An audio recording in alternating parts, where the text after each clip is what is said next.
I have a podcast that I listen to, not every week, but from time to time, by a motivational speaker that's a Christian.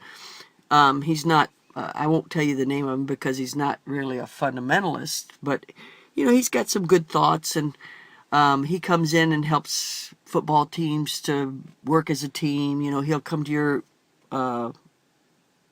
job and corporation and help people to know how to work together better. So he's got some great thoughts. And he had a thought the other day that said, "Don't make it personal. Don't make it personal." And I thought that it was very interesting what he said, and what he was really saying. He was saying, "Don't make it personal," and in another sense, he's saying, give the person the benefit of the doubt. Um, don't take it to heart. That's the two thoughts that I had about that. And the Bible says in Proverbs 14:29, he that is slow to wrath is of great understanding, but he that is hasty of spirit exalteth folly. You know, um, so being hasty of spirit lets everything that comes his way affect him. That's what being hasty of spirit. Just fly off the handle by something that happens. And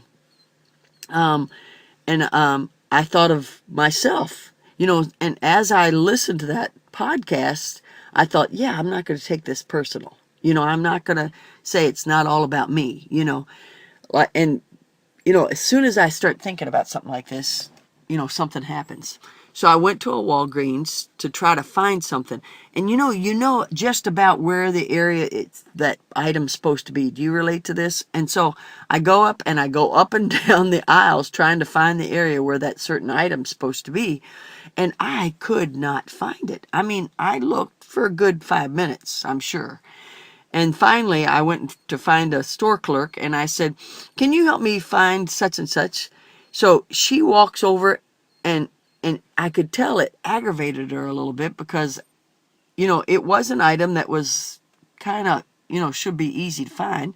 And so she had to stop stocking the shelves. She got up and then she walked very quickly and purposefully over to there and said, "Right there." And, she didn't say it nicely, she just said, "Right there." And I looked down at it and I felt stupid because it was right there in plain sight and I should have been able to find it. It didn't make sense that I couldn't find it. But you know what? I got the item and I said, don't take it personal. Now, there are times when you should take it personal. I went out to eat with my daughter-in-law. We went out for breakfast. Sometimes we'll do that just to have some time together. I try to do it at least once a month, to be honest with you, just to make sure that they know they're important to me. And when we went out, I went to the restroom while she paid the bill with my card.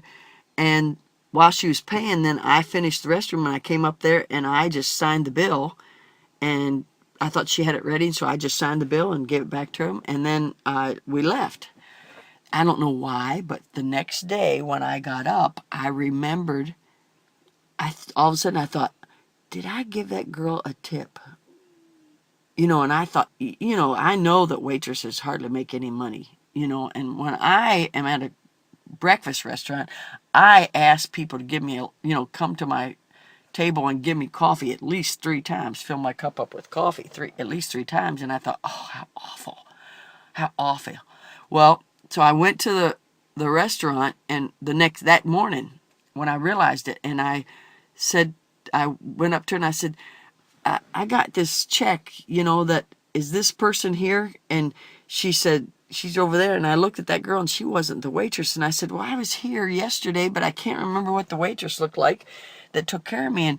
And this lady that I was talking to, I could tell she was kind of scowling at me almost. And I said, do you know who it was? And she said, it was me, and she said it like just in that tone. And I said, oh, I said, well, I was here and I didn't leave you a tip. And all of a sudden her countenance just changed. And she was, and I handed her a $5 bill, which the tip would only been like $2 or $3. And if I was being generous, it'd only be $2 or $3. And I gave her that and I said, I'm sorry, that I didn't give you a tip. And she did take it personal. You know, and I should have taken it personal because I had hurt that girl's feelings by running her to death for coffee and not giving it to her. So don't make it personal when other people do things to you, but do make it personal when you do things to other people. And rejoice in the Lord always. And again, I say rejoice.